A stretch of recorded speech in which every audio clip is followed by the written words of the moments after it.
ഞാൻ ഇതുവരെ ട്രൈ ചെയ്യാത്ത ഒരു സ്പെഷ്യൽ ചായ ആണ്. അപ്പോൾ ഈ ഒരു ചായയുടെ റെസിപ്പി പറഞ്ഞുതരാം. വീട്ടിലുള്ള റോസാപ്പൂ വെച്ചിട്ടാണ് ഞാൻ ഈ ഒരു ടീ ഉണ്ടാക്കാൻ പോകുന്നത്. എന്ത് രസമല്ലേ! ഇന്ന് രാവിലെ വിരിഞ്ഞ റോസാപ്പായിരുന്നു. ഇത് പറിച്ചപ്പോൾ നല്ല വിഷമം തോന്നി. പിന്നെ ചായ ലവർ ആയതുകൊണ്ട് ട്രൈ ആക്കാൻ വിചാരിച്ചു ഗൈസ്. ഈ സ്പെഷ്യൽ ചായ ഉണ്ടാക്കാനായിട്ട് കുറച്ച് പെരുംജീരകം, 5 ഏലക്കായി, പിന്നെ കറാമ്പട്ട, കുരുമുളക് ഇതൊന്ന് നമുക്ക് ചൂടാക്കിയെടുക്കാം.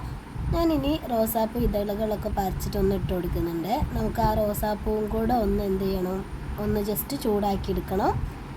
ഒന്ന് ഇളക്കി കൊടുക്കുന്നുണ്ട് കേട്ടോ ഞാൻ.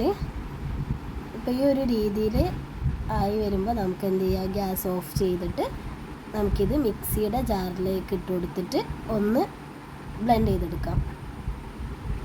ആവശ്യത്തിനുള്ള പഞ്ചസാരയും കൂടെ ഇട്ട് കൊടുക്കണേ. ഇതാണ് കേട്ടോ നമ്മുടെ പൊടി. ഇതുപോലെ നല്ല നൈസായിട്ട് വേണേൽ പൊടിച്ചെടുക്കാൻ. 2 ഗ്ലാസ് പാൽ ഒഴിച്ച് കൊടുക്കുന്നുണ്ട്. അതുപോലെ 2 ഗ്ലാസ് വെള്ളം കൂടെ ഒഴിച്ച് കൊടുക്കുക. ഇനി നമ്മുടെ ബാക്കി വന്ന റോസാപ്പൂ ഉണ്ടല്ലോ, അത് നമുക്കിതിൻ്റെ മുകളിലേക്ക് ഇട്ട് കൊടുത്തിട്ട് ജസ്റ്റ് ഒന്ന് ഇളക്കി കൊടുക്കാം.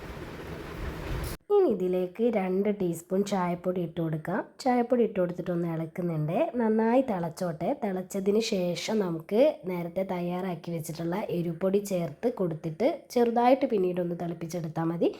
കണ്ടില്ല, ഇനി ഒന്ന് തിളച്ചിട്ടുണ്ട്. നമുക്കിത് ഓഫ് ചെയ്യാം. നല്ല സൂപ്പർ ചായ റെഡി ആയിട്ടുണ്ട് കേട്ടോ. അപ്പോൾ ഗൈസ്, ഇന്നത്തെ റെസിപ്പി നിങ്ങൾക്ക് എല്ലാവർക്കും ഇഷ്ടമായല്ലോ. ഇഷ്ടമായാൽ ലൈക്ക് ചെയ്യണേ. ഇതുപോലുള്ള റെസിപ്പിക്ക് വേണ്ടിയിട്ട് ആയിഷ വ്ലോഗ് ഫോളോ ചെയ്യാനും സബ്സ്ക്രൈബ് ചെയ്യാനും മറക്കരുത്. വീണ്ടും നല്ലൊരു വീഡിയോ ആയിട്ട് നാളെ കാണാം. ബൈ.